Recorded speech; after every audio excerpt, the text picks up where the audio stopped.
Hello, you wonderful people, and welcome to another episode of Crime Centric. This being a show where I talk about crime dramas that I watch. For today's episode, I'm going to talk about the season finale of Prodigal Son. A great season finale. A lot of really interesting things went down in this episode, so let's break it down. Well, first and foremost, obviously we're picking up with the aftermath of last episode, and Bright wakes up in a motel room, tied up, and his dad comes back, dyed hair and beard and everything, and it's like, what is all that? And he's like, oh, come on, like, I'm an incognito, and it's like, he looks so weird, but it's like, yeah, I'm Claire now, because it's like, yeah, I've always kind of admired men with, women's names, so it's like, this is his new persona, and it's like, oh, like, we can kind of, get away. It's like, it's like, my son, I saved you, Vivian, she was going to torture both of us, but let's face it, there's no easy way of going back. You can call Gil all you want. It's like, Gil's a fine man and everything, but the fact of the matter is, it's going to be her word against yours, because she's going to say, and Malcolm's like, Dad, I was in on it the entire time that I worked with you. So obviously she painted the narrative last episode that Martin had her captured instead of it being vice versa. Obviously, it's like Gil standing there with JT and Danny, and it's like, yeah, do you believe her? And it's like, Danny was like, nope. And then JT's like, our boy's crazy, but he's not that crazy. And Gil's like, right.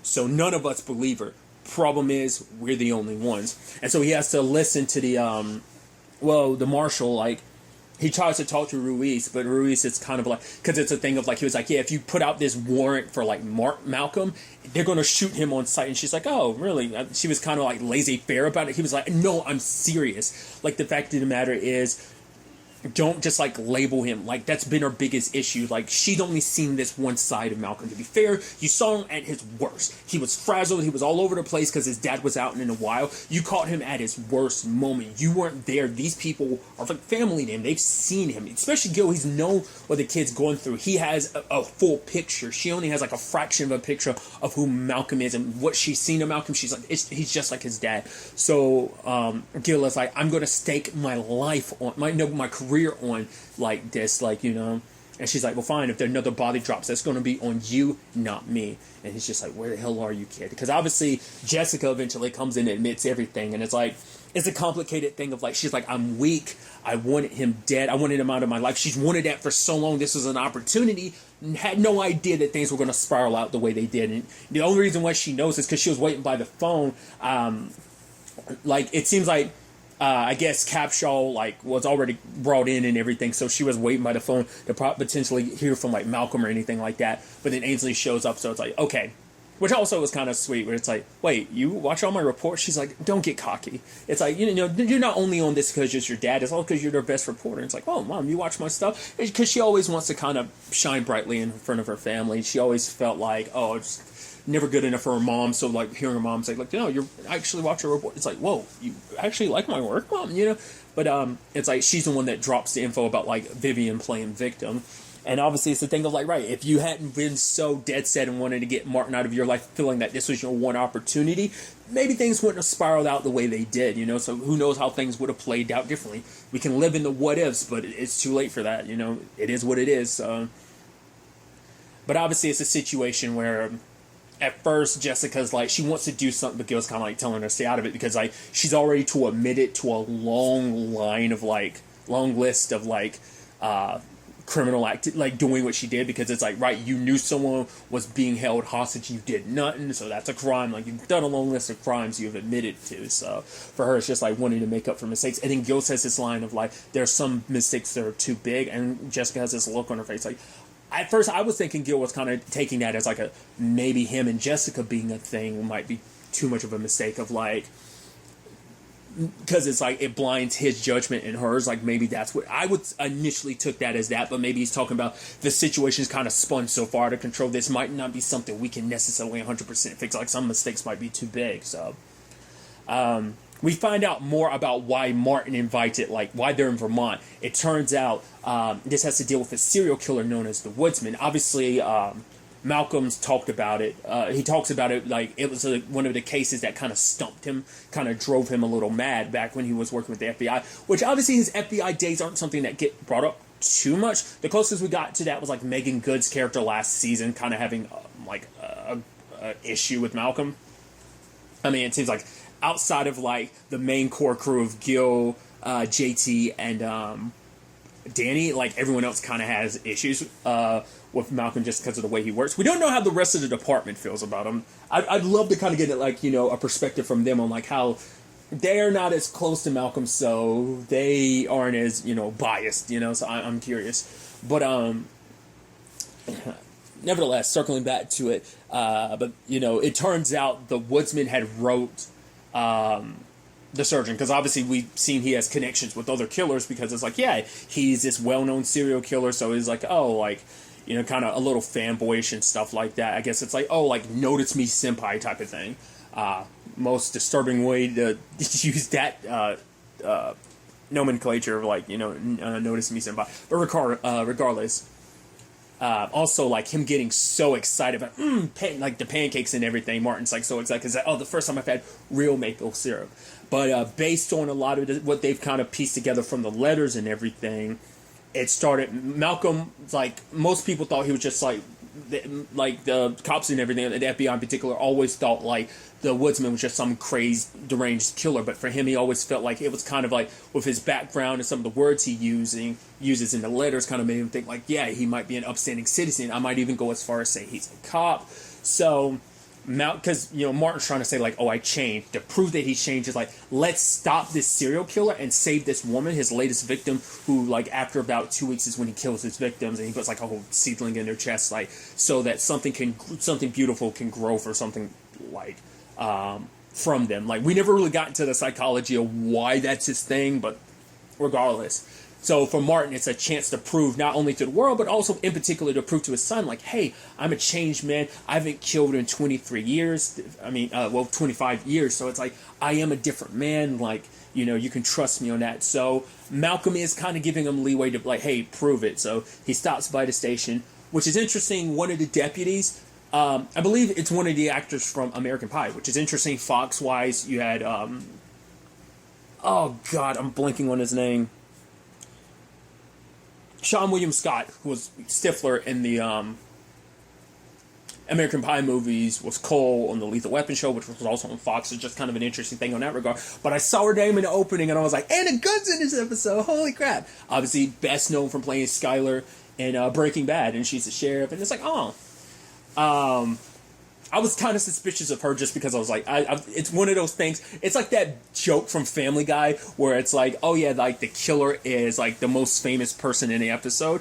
It kind of spoils it a little bit, but it's like you notice that pattern from time to time. It's not always the case, but a lot of times it is. Like the reference they use is like, oh, this episode, special guest starring Jimmy Smits, and it's like, oh, he's probably the killer or something. Like, it's kind of that. So it kind of got that in my mind. So I was kind of suspicious of her at first, but then I was like, oh, the deputy who was talking about how, like, sexy, like, Ainsley was, which is weird because it's like, because he doesn't know who Malcolm is, and so it's like, don't talk about my sister like that.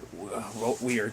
Because it's like, yeah, and Ainsley's on the news. Obviously, it's like, yeah, this is my dad and everything. Well, I guess it benefits Malcolm to have a different name. He goes by Bright instead of Whitley, like Ainsley does. So it kind of benefits him in this particular regard. So, but obviously, working with the cops, like, obviously, like, everything in town gets blamed on the woodsman. So at first I was like, you guys aren't taking this too seriously, but it seemed like you, and I guess maybe that should have been like the key sign of like, yeah, that made me super suspicious of her being like, oh, the woodsman, you think he's the one responsible for it. Her family sent her here to get clean, and she'll probably pop up moment she run out of money. Like, she was making excuses from the beginning, so that made me go like, you're super suspicious.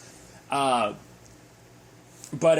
what drew Malcolm's attention was like, that there's multiple jurisdictions that some of the woodsman cases have been on, and one of her deputies was involved in some of those, like, things. And obviously during breaking down some of the evidence, it's like he looked at the deputy's hand and like, whoa, oh, this is your hand in this crime scene photo. So you weren't just at 3, you were at 4. And it's like, yeah, so there was a sample that went missing at a and because even Fern, the sheriff, being like, why didn't I know that? And it's just like, yeah.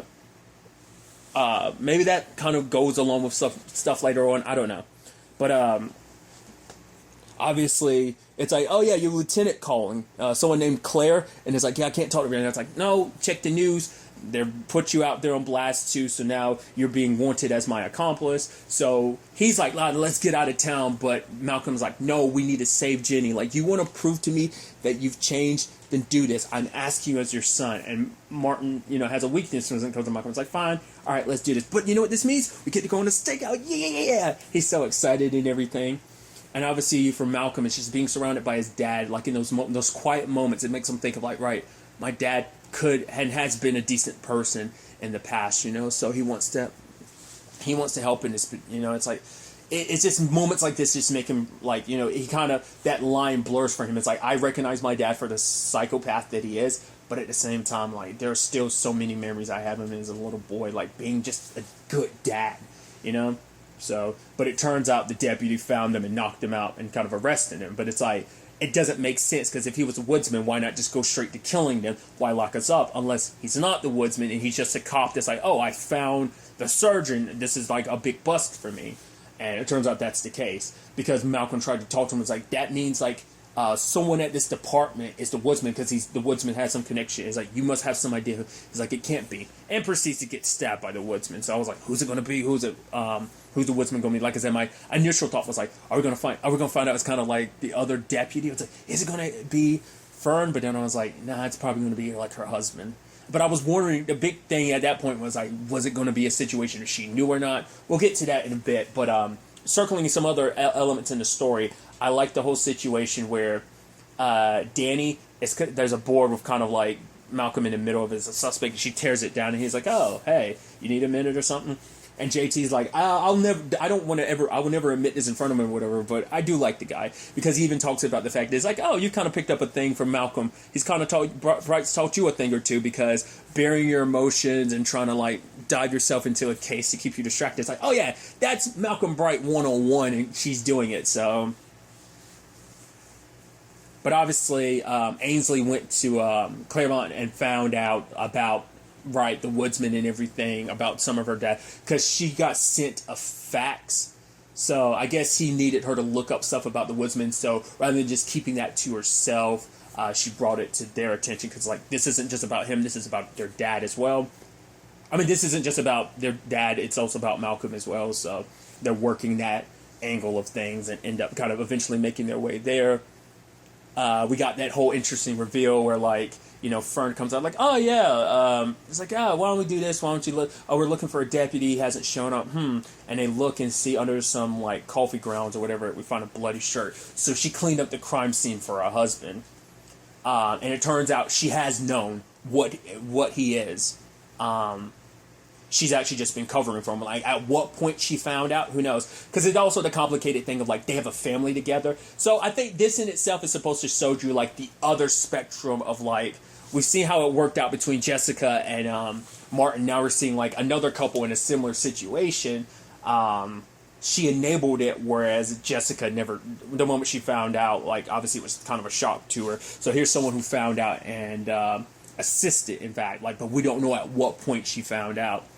But part of me was wondering, is that kind of why the deputy had to die? Well, because he was closing in, because he kind of figured out it was dawn, but also, like, he was at one of the, like, I think that's also why, like, Fern was like, wait, you were at one of the crime scenes and I didn't know? Maybe because he was in the process of figuring things out, so maybe it's kind of like he had to go. So whether she was okay with that, whether that was just a decision Don made on his own, who knows? She still helped clean up the crime scene, which you can also draw parallels. So, oh yeah, like Malcolm doing the exact same thing for Ainsley, so I think there's kind of a lot that can be drawn in that particular case. But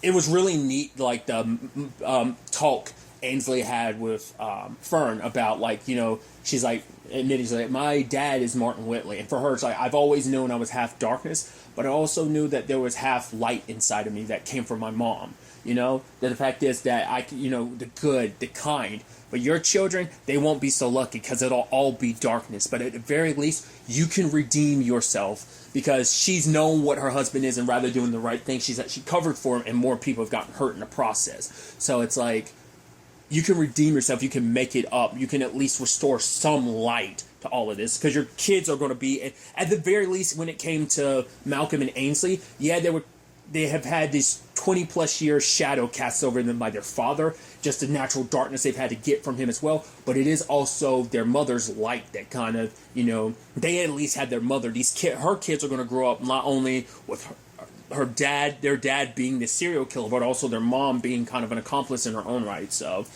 that's definitely going to mess them up. At the same time, Jessica invites Vivian over and everything. And it's an interesting conversation about, it's like, oh yeah, Martin had us confused. It's like, oh, the surgeon or Martin, I don't know which one hurts more. It's like, yeah, but my son. And it's like, yeah, your son, he's not who you think he is. And people need to know. And Jessica gets super defensive when she's very overprotective. Maybe you can make the argument just protective enough when it comes to Malcolm, because she was like, my son is nothing like his father. And it's like, then we find out she drugged Jessica. I was wondering what her point, I guess the whole thing is she planned on killing her anyway, but it was like, it was supposed to look like an overdose, but it's like, why wait around for an overdose when I can just, kill you myself? Especially because it should come as no surprise, because she even refers to her as, calls her Jessie and everything. It's like, right, she's been hanging on to that ever since she heard it last episode. Yeah, because it's like, oh yeah, Martin, he's brilliant and stuff like that. And Jessica's like, yeah, you and Martin, whatever your situation is, it's fine. You can do whatever. I don't care. That's why I want to leave you guys alone. But the moment you drag my son into it is when things change. Motherly instincts kicked in. But, yeah, it's just because I think Vivian's been holding on to it last episode. He refers to you as Jesse. He will never fully be mine as long as he's got your son as well as you. Because she's also, poking and prodding him, being like, when he was in danger, who did he call to? He didn't call for his mama. He called for his daddy. Daddy. It's like, so no matter what, trying to put the sting a little deeper of no matter how tight your hold is. Jeez, I could not get that out. I'm sorry.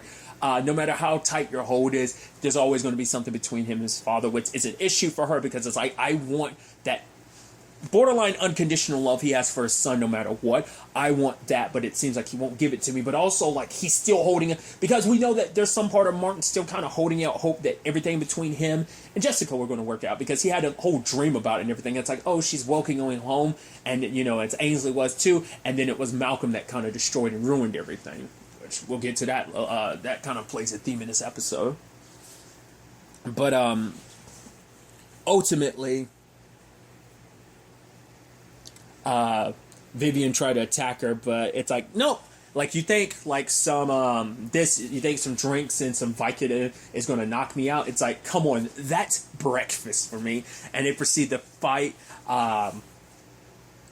Jessica coming out on top, it's like, you're not going to ruin my family. And luckily Gil and them show up, because they were trying to get a confession from her. It's like, all right, and it's like, oh, got here just in time. And Jessica's like, I had it under control. It's like, no, I'm talking for her sake, because you would have kicked your ass some more. But obviously they've got enough to take Vivian down, and obviously for Jessica, she wants to kind of take a step back from everything. It's like, luckily, my constantly taking pills to kind of drown a lot of my sorrows and pain luckily worked out for me in this case, but it does make me think I need to kind of cut back on it, so I can finally see things in my life pretty clearly. And Harry and Gil and Idris is there hey, maybe I should leave. I was like, I love that you in the room. I was like, yeah, we got an Idrissa appearance in this episode. But it turns out Idrissa was able to find her files. It's like, I thought they were deleted. And she's like, yeah, probably don't want to ask too many questions about how I got these files. But it turns out she might be responsible for at least 11 patients' deaths in the past.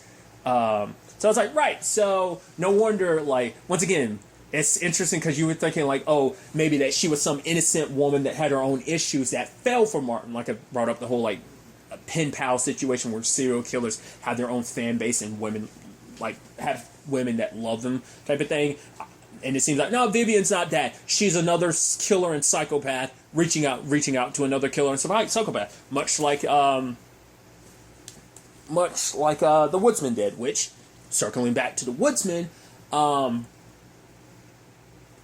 obviously Martin's like, from one killer to another, and he was like, no, you haven't killed in a long time. I'm leagues above you now. But Malcolm was able to distract him long enough for Martin to kick his ass, and it's like, all right. And Malcolm was like, don't. He's like, don't worry, I'm not going to kill him. So it's like, okay, so what do? We got to find Jenny. And it's like, Malcolm's asking him, like, we're saying we're going to have to fake force to, like, pretend like we're going to kill him. That's the only way we're going to get information. But it's like, no, him being who he is, he's going to see through any fake violence. You can't do, if you try to do it, he'll see through you because that's not who you are. But me, I can't also do that because I'm on a better path. Innocent woman will have to die, but at the very least, I'll show and prove to you that I have changed. That right there should have been the thing of, like, you shouldn't have said that, Martin. You should have been like, oh, we have to find another way. Because that was his other way, being like, yeah, some innocent woman has to die, but at least I'll prove that I am a good person. Like, a good person wouldn't say that. A good person would be like, oh, well, try to find a different way, a different means of, like, all right, I'll go a little bit. But Malcolm asked him, he's like, as your son, please, I'm asking you to do it. He's like, oh, anything for you, my boy. And proceeds to do it. But then when he comes out, he's like, no, it's good. But whether he wants to admit it or not, it felt good in that moment. Because he hasn't really had an opportunity to really do that. Kind of like, flex those killer instincts. It's like, yeah, he's alive. He's going to wish he wasn't. But luckily, and I thought it was kind of an interesting thing. Maybe I was seeing things. But in that moment, Malcolm was looking down. His hand wasn't shaking. It was still for the first time in a long time.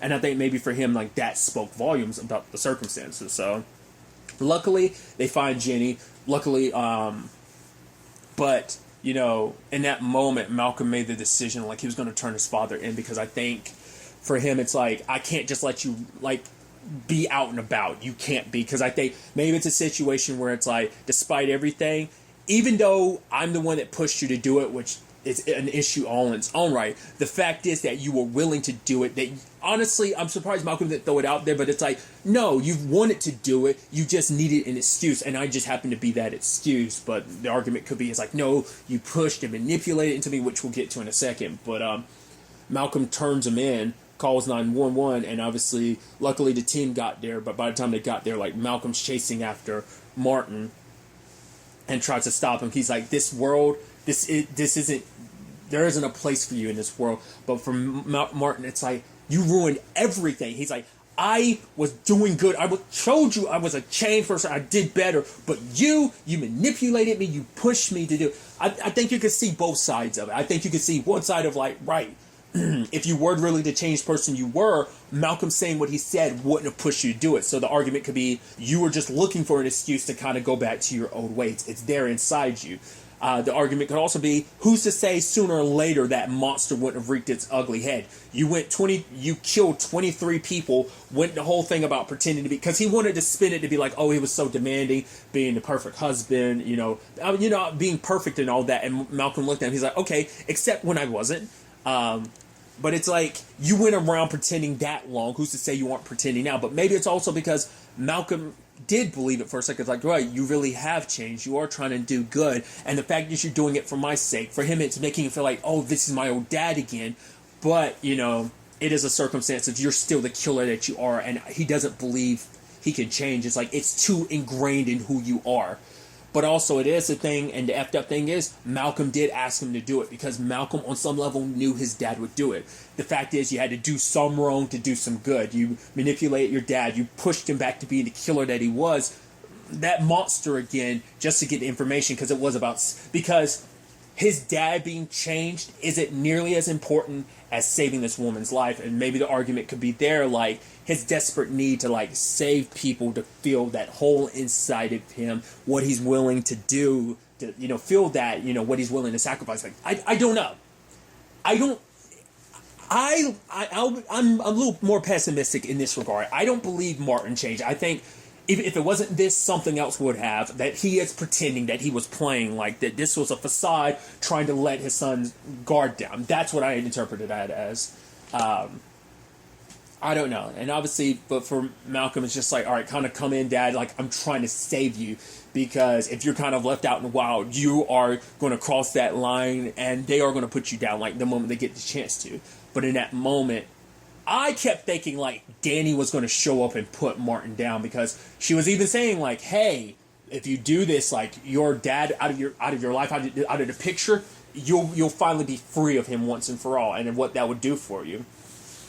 But in that moment, Malcolm's like, right, you decided 10 seconds ago that you were going to kill me. He was like, yeah, I was a good father. You were never a good son, which is complete and utter bullshit because he's not the son you wanted him to be. Maybe the argument could be, and maybe this could potentially play a role,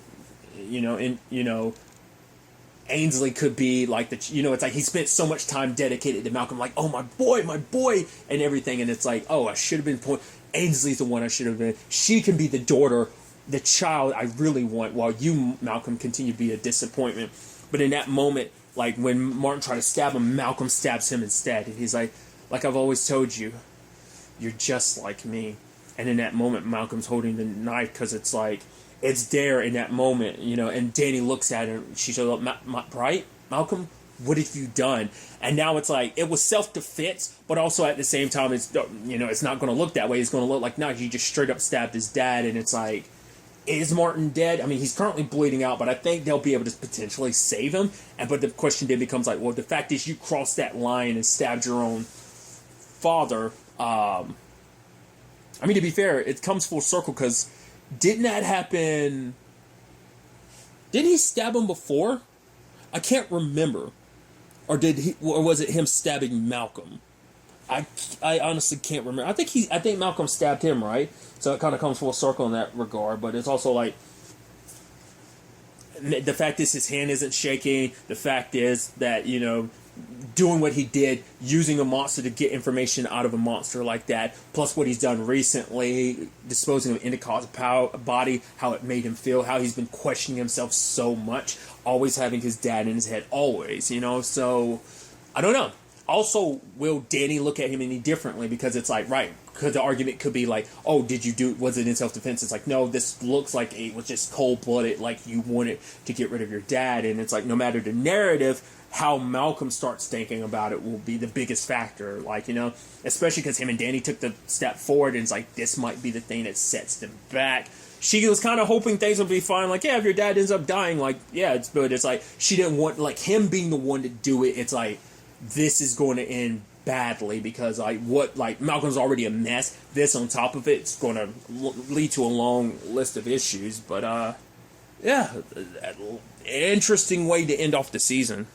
Sadly, Prodigal Son has been canceled. I kind of found out like a couple days ago just because I was like randomly looking at like something. Prodigal Son popped up, and like that Google thing where it's like, oh, 2019 saying like, oh, something is ongoing. It said like 2019 to 2021. I was like, so I think it might have even been IMDb. I saw that and I was like, that means it's already gotten canceled. I had that in my head, but I've seen some of the articles just really quickly, just like glancing at titles. It seems like the creator is hopeful to find the show a new home. I mean, it wouldn't be the first Fox show to find a new home. Obviously, Lucifer found a new home on Netflix, so hopefully this has the same shot. A Netflix or a Prime Video, I can definitely see that. I think Netflix will be a good place to keep going, like however they want to, whether it is just, hey, here's a third and final season, or whether or not this is like a 4 or 5 in the future. I don't know. Like, I do hope the show does have it. I hope some other platform does ultimately pick up the show, because this show is super good and it deserves to keep going, especially with this finale, because this was also a shorter season. If I remember correctly, wasn't season 1 like 18 episodes? So that's why I was actually shocked to find out this was a season finale. I didn't know it until I was looking. I was like, oh, this is the season finale. Wow. But like potentially where this could all take us, like I said, with Ainsley's side of things, we're not done with that, because who's to say Endicott's going to be the end of that, especially now that like it's actually interesting. Each sibling's kind of ended each season with kind of a like she ended it with straight up murdering Endicott. This ends with Malcolm stabbing their dad. He's not dead, but this definitely changes their dynamic and makes you, and this might divide the family a bit, because it might make him like his mom will be like, okay, good, I understand, like I want him out of our lives too. Ainsley might not feel the same way. That's kind of an argument. Once again, kind of the light and darkness kind of in both of them in this moment. Like the darkness is kind of winning inside of Malcolm. Can he fight back? Is his father's words like, oh, you're just like me? And it's like, his greatest fear, it's something he's been trying to prove to himself the entire time, like most of his life, that he isn't his father. His mother saying like he isn't, you aren't. Gil, JT, Danny saying that you aren't. And now in this moment, it's like, you're going to start questioning yourself, like, am I just like my dad? Am I? Like, was he right? There was another way to handle this? The fact is, I manipulated my dad into getting information. Yeah, it was to save someone, but I created this monster again. Maybe he could have changed. Maybe things could have been different. Maybe I could have had my dad back. Or maybe it's him trying to, maybe he'll justify it by being like, no, it was all of a sudden. It was only a matter of time. Like I've kind of said, who knows? Like I said, I hope we get a season 3 just so we can get answers to a lot of this. Because I'd love to see where all of this would take us in a season 3. Also, like, whether we do any more with Vivian or not. She'd get locked up, but still, like, will that fold any more into the story or not? And also, like, how the world will receive Malcolm after this. Because some people might start praising him, like, oh, you were going to kill the surgeon, yay, you. It's potentially that type of thing. So, we'll see. Like I said, I have my fingers crossed, hoping for a 3rd season. But really, that's all I want to talk about. So the next time we meet, be happy, be safe, live life to the fullest, and enjoy it. Good day, and goodbye.